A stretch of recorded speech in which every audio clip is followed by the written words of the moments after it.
ఇవాల్టి ముఖ్యాంశాలు. ఏపీలో నామినేటెడ్ పోస్టుల భర్తీ, 20 కార్పొరేషన్లకు చైర్మన్లు, సభ్యులను నియమించిన ప్రభుత్వం. ఈ నియామకాల్లో టీడీపీకి 16, జనసేనకు 3, బీజేపీకి 1 కేటాయింపు. వెంకటేశ్వర స్వామిపై జగన్ కు నమ్మకం ఉందా లేదా? సీఎం చంద్రబాబు. వైసీపీ పాలనలో రథం కాలిపోతే తేనెటీగలు వచ్చాయన్నారని మండిపాటు. నిర్లక్ష్యంగా ప్రవర్తించి భక్తుల మనోభావాలను దెబ్బతీశారని విమర్శ.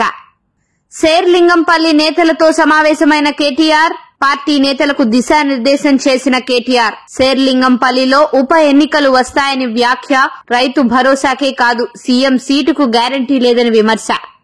తిరుమల లడ్డూ ప్రసాదంలో కల్తీపై స్వామీజీల ఆందోళన. తిరుపతిలోని టీటీడీ పరిపాలనా భవనం ఎదుట ఆందోళన. సేవ్ తిరుమల, సేవ్ టీటీడీ అంటూ స్వామీజీల నినాదాలు. తిరుమల లడ్డూ ప్రసాదంలో కల్తీ నెయ్యి వినియోగంపై ఆగ్రహం. రాజ్ భవన్ లో గవర్నర్ జిష్ణుదేవ్ వర్మను కలిసిన మంత్రి సీతక్క.